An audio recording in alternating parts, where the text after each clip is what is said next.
สบายดีเพื่อนๆเนาะทุกท่านทุกคนมื้อนี้สิมาอัปเดตมารีวิวหมักทั่วพี่น้องหมักทั่วผักเหญ้าเนาะอันนี้สิมาแนะนำเพื่อนๆเฮาการเฮ็ดข้างหมักทั่วในพื้นที่ที่ว่าคับแคบเนาะพี่น้องเนาะอันนี้ค่อยเฮ็ดนี่ก็อยู่ในว่างของต้นกาแฟพี่น้องเนาะอยู่ในบางต้นกาแฟค่อยก็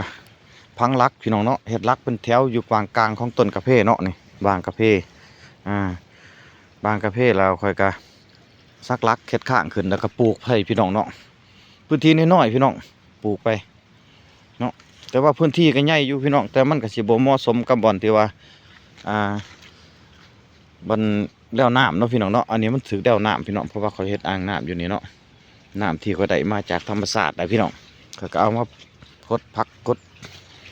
ของปลูกของฝังครับพี่น้องอันนี้เป็นน้ำธรรมชาติเนาะอันนี้เขาปล่อยไปนะก้นหมกถั่วแล้วเขาก็ปล่อยไปวัดทุเรียนอีกบางส่วนพี่น้องที่เหลือมากเขาก็มาใส่อ่างเข้าไปนิดหน่อยพี่น้องมือหนึ่งมันก็เต็มเนาะก็ได้ฮดอีกพี่น้องอันนี้ได้พี่น้องเอามาให้เบิ่งเนาะเป็นแนวทางด้วยพี่น้องบางกาแฟปลูก